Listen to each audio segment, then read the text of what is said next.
Welcome to Learning English, a daily 30-minute program from the Voice of America. I'm Katie Weaver. And I'm Mario Ritter Jr. This program is designed for English learners, so we speak a little slower and we use words and phrases especially written for people learning English. On today's program, Ana Mateo tells the story of America's national bird, the bald eagle, on All About America.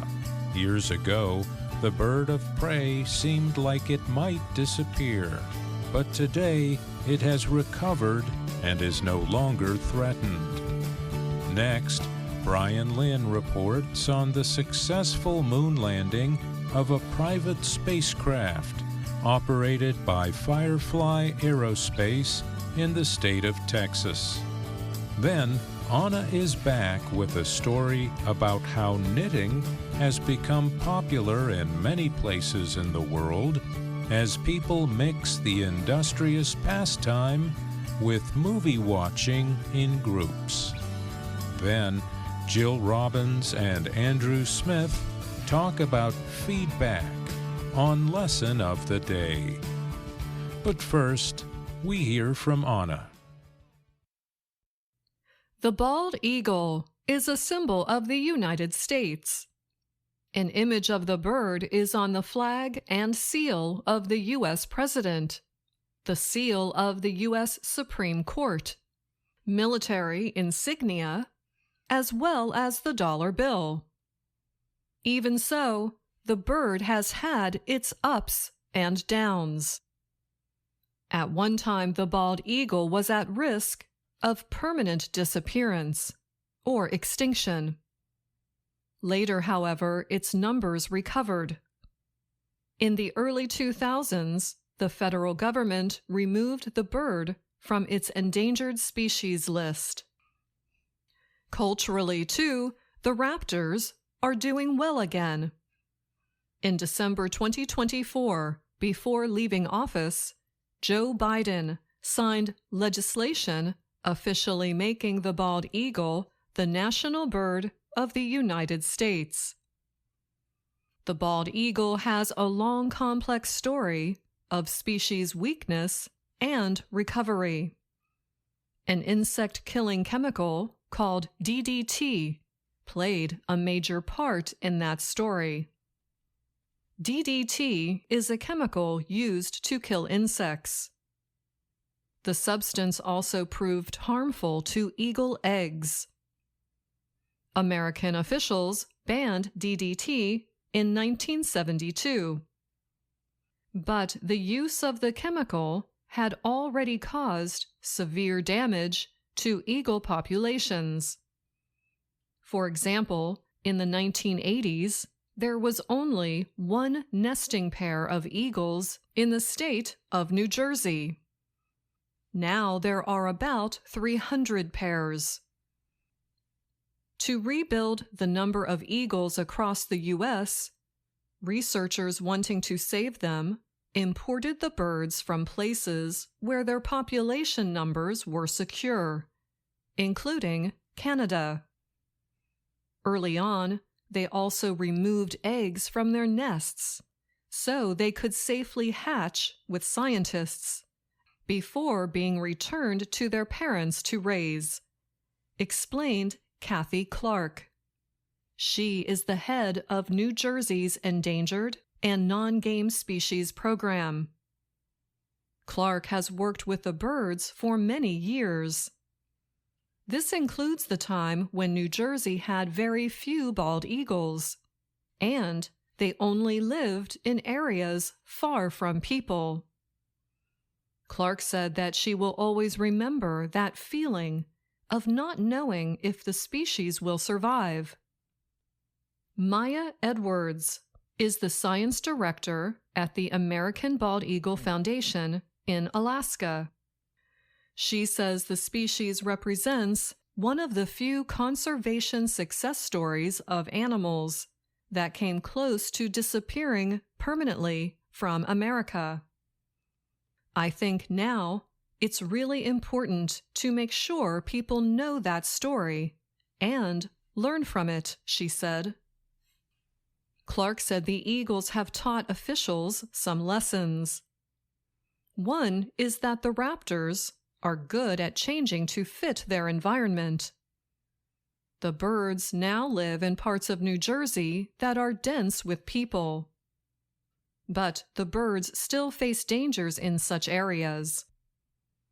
Jillian Fazio is director of the Essex County Turtleback Zoo in northern New Jersey. She said the zoo rescues a number of birds hit by cars. The zoo is also home to Freedom, a bald eagle named by the caretakers. Freedom was rescued hanging from a tree in Minnesota after he got caught in some rope.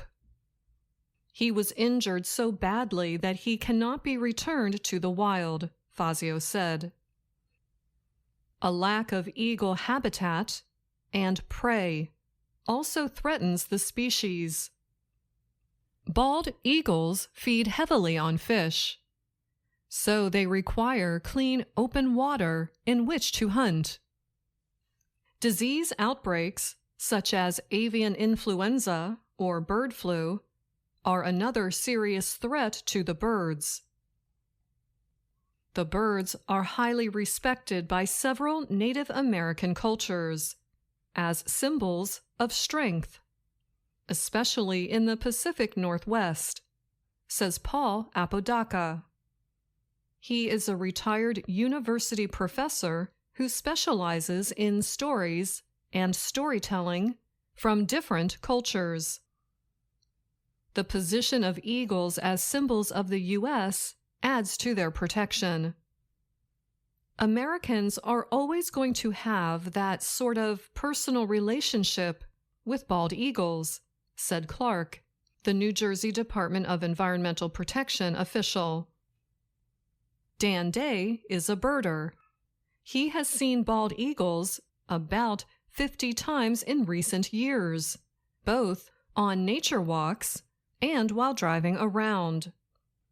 He said it really elevates your day to see a bald eagle. I'm Anna Mateo.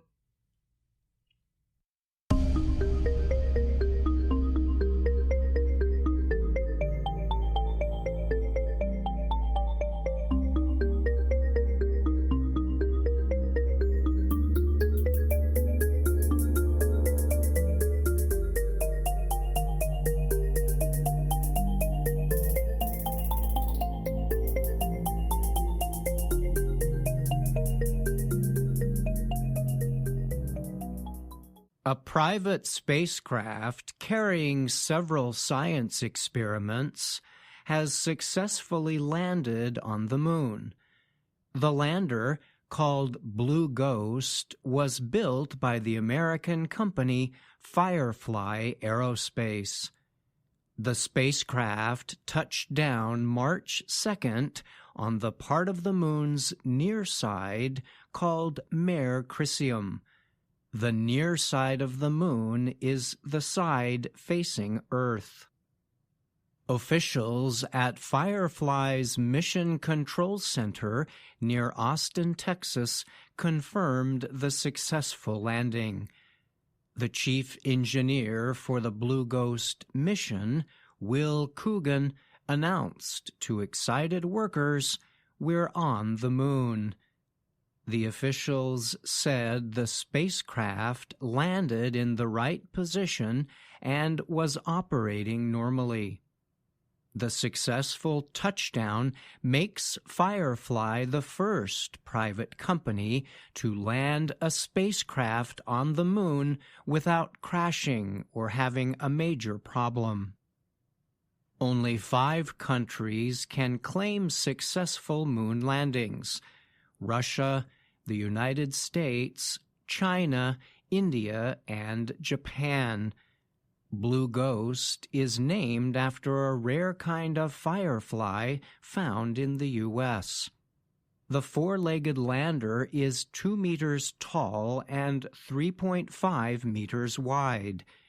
It launched in mid-January from Florida, carrying 10 experiments for the American Space Agency, NASA. In a statement, NASA said the 10 experiments are designed to operate on the surface of the Moon for 1 lunar day, which is about 14 Earth days. The Associated Press reported that NASA paid $101 million for the spacecraft and $44 million for the equipment it carried.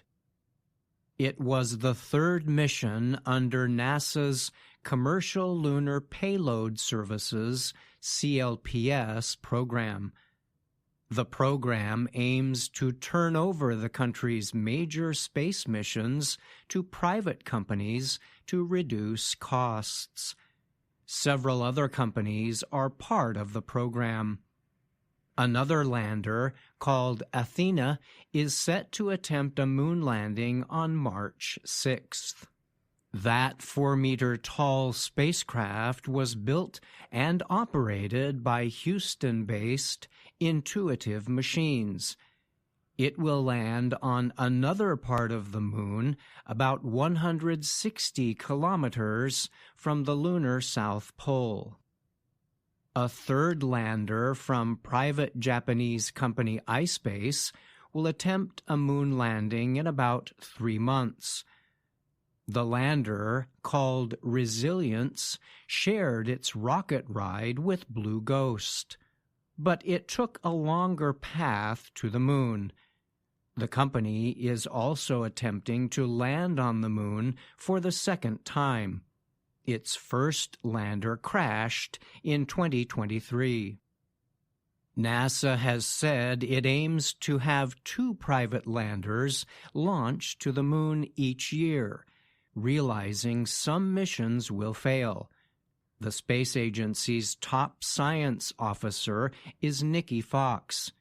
She told the AP the latest launches open up a whole new way for us to get more science to space and to the Moon. In the past, NASA's successful moon landings involving astronauts cost billions of dollars. But Firefly chief Jason Kim said the private companies now building and launching spacecraft have a limited budget, and the spacecraft operate robotically. Kim said everything went just as planned with Blue Ghost's landing. "We got some moon dust on our boots." He added, "I'm Brian Lynn."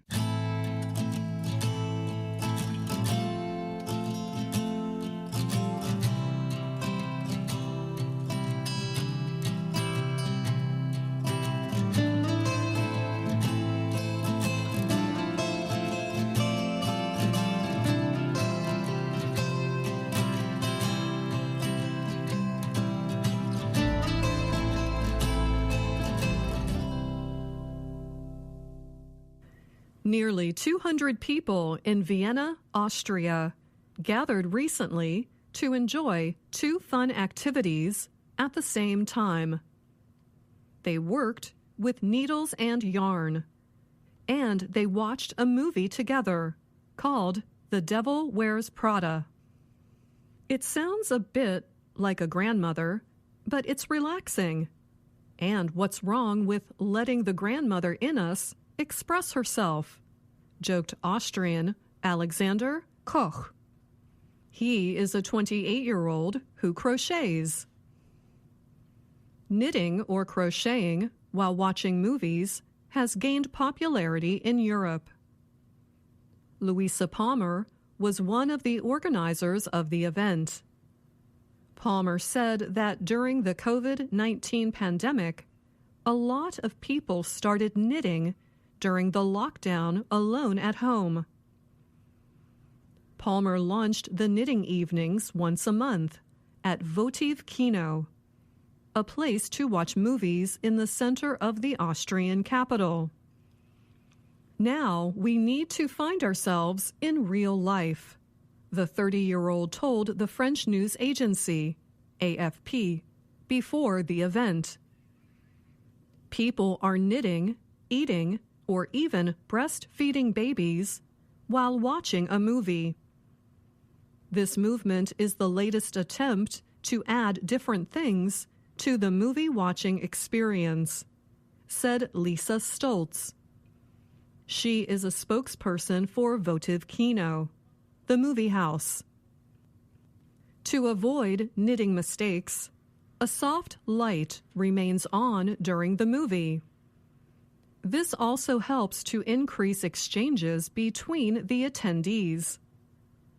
Organizers based their event on similar ones in the United States, Northern Europe, Germany, and France. Since launching in December of 2024, the movie events in Vienna are usually full. I usually knit while watching movies or listening to podcasts at home. So movie theaters are the perfect place for this activity, said Kaya Fospanik. She is a 23-year-old fashion student. As the movie plays, the colorful projects take shape. The film takes a back seat, meaning it is less important than the work of knitting or crocheting. Everyone shows off their work. Experienced knitters and crocheters help beginners learn new skills. You can come alone and knit in silence to relax. But if you are looking for company, this kind of event seems to me to be the right choice, said Judith Haslova. She is another organizer of the event. People attend the events for several reasons. Some say the events let them reconnect with something real that is not on a computer. Others say they can slow down a little. Palmer said doing something with your 10 fingers is still more rewarding than working at a computer all day. She added that picking the right movie is also important.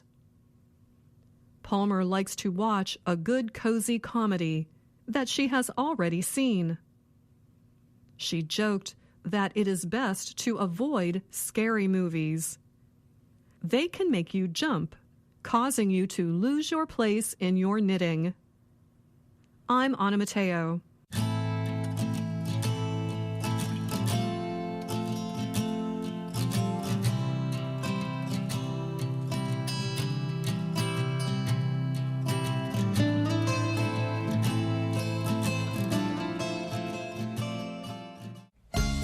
VOA Learning English has launched a new program for children.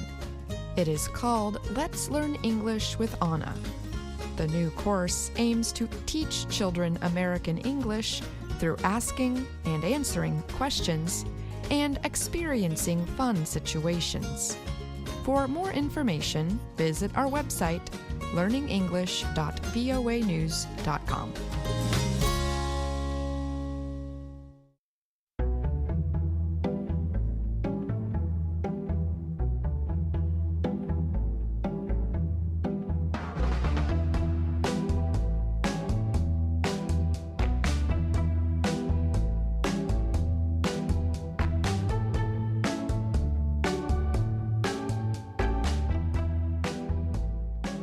Hello, my name is Anna Mateo. My name is Jill Robbins. And I'm Andrew Smith. You're listening to the lesson of the day on the Learning English podcast. Welcome to the part of the show where we help you do more with our series, Let's Learn English. This series shows Anna Mateo in her work and life in Washington, D.C. In Lesson 41 of the Let's Learn English series, Anna is going to receive a review of her work from her boss, Ms. Weaver.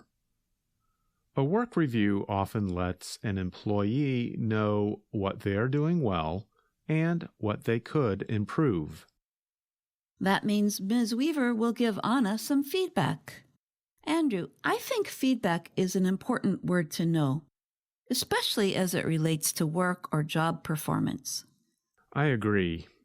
And you can get feedback about almost any kind of thing you are working on.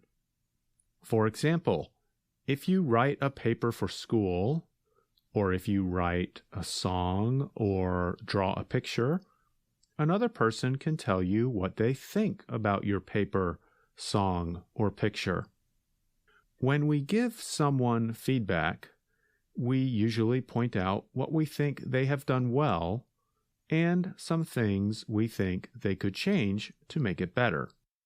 At the end of today's lesson, we're going to ask you to write us and tell us about advice or feedback you have received.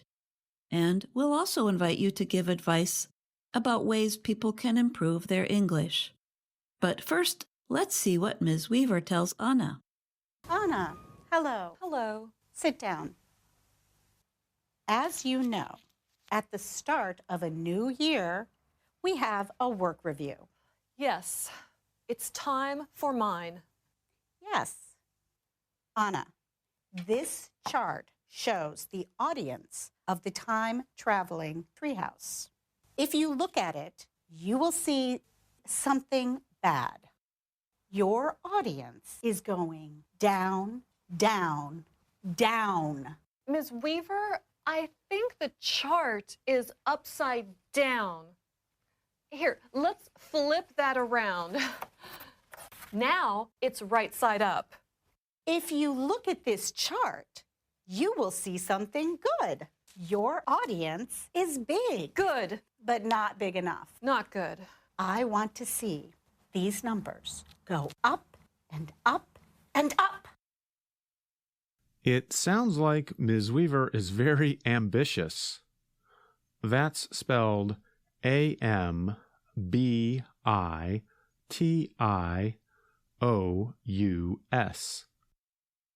Ambitious means she has a strong desire to do more and see more improvement. Yes, even after Anna flipped the chart around, Ms. Weaver said the audience numbers needed to increase more.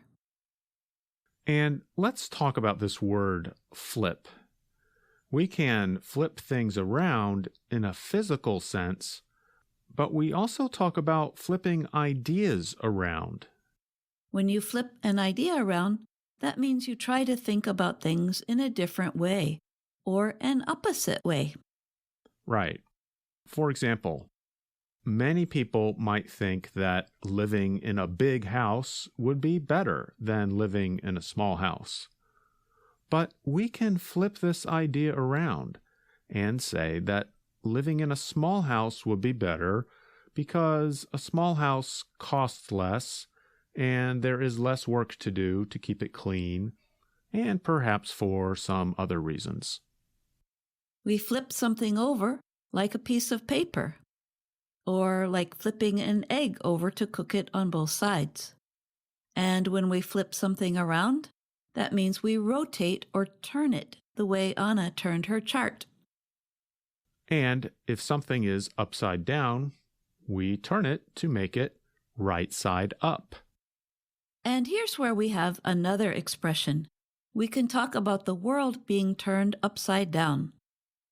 If your world has been turned upside down, that means there have been some very big changes in your life. And when we talk about the kind of changes that turn your world upside down, we usually refer to changes that are unexpected, unwanted, or difficult to deal with. Now, let's return to Anna's work review. Ms. Weaver told Anna, If you look at it, you will see something bad. Ms. Weaver is saying something she is sure about. So, she uses the modal will before the verb see. But notice that the clause, you will see something bad, depends on something else happening first. It depends on a certain condition. And that condition is expressed by the if clause. If you look at it, In this example, the verb in the if clause is in the simple present tense. We call the combination of an if clause in the simple present, followed by another clause with the modal will, the future real conditional. A future real conditional just means if something happens, then something else will really happen in the future. Like in this example. If we stay up all night, we will be tired the next day. I'm Jill Robbins, and you're listening to the Lesson of the Day on the Learning English podcast. You can find more examples and ways to practice the future real conditional by going to our website at learningenglish.voanews.com and downloading the lesson plan that comes with Lesson 41 of Let's Learn English. We can use the real future conditional to give advice. For example, Jill can give people learning English advice like this. If you learn more vocabulary, you will understand more English. And if you use a new word several times, you will be more likely to remember it. Okay, listeners, now it's your turn. What advice can you give to help people learn English? Send us your answers using the future real conditional at learningenglish@voanews.com. And as Dr. Jill said earlier in today's lesson of the day, we'd also like you to tell us about a time that you received feedback. And be sure to tell us how the feedback was or was not helpful to you. Write to us at learningenglish@voanews.com. Okay, before we go, we should check back on Anna's work review. Listen carefully. What does Anna notice about the posters that Ms. Weaver shows Anna?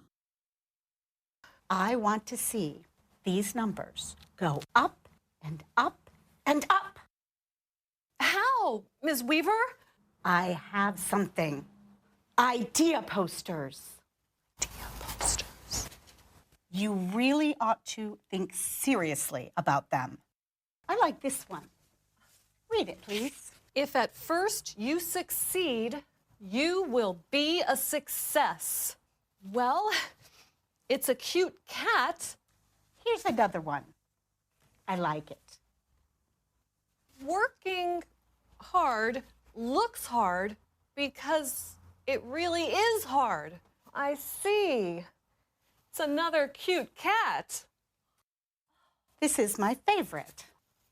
Oh, teamwork works best with a team. A team of cats? Look at all those cats! So, Anna, do you understand what I want? Yes, Ms. Weaver, I understand. Do you think Anna really understands what Ms. Weaver wants? What animal did Anna notice? And what do you think Anna will do next? You can bet it's going to be silly. To find out, go to learningenglish@voanews.com and watch Lesson 41 of Let's Learn English. And remember that you can find us on Facebook, YouTube, and Instagram. Thanks for listening to the Lesson of the Day on the Learning English podcast. I'm Jill Robbins. And I'm Andrew Smith.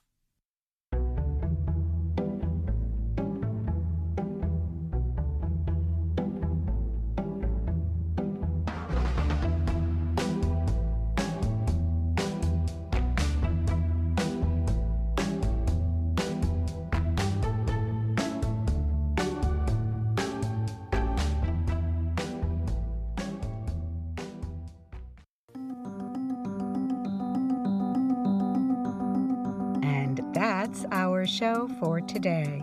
But join us again tomorrow to keep learning English on the Voice of America. I'm Katie Weaver. And I'm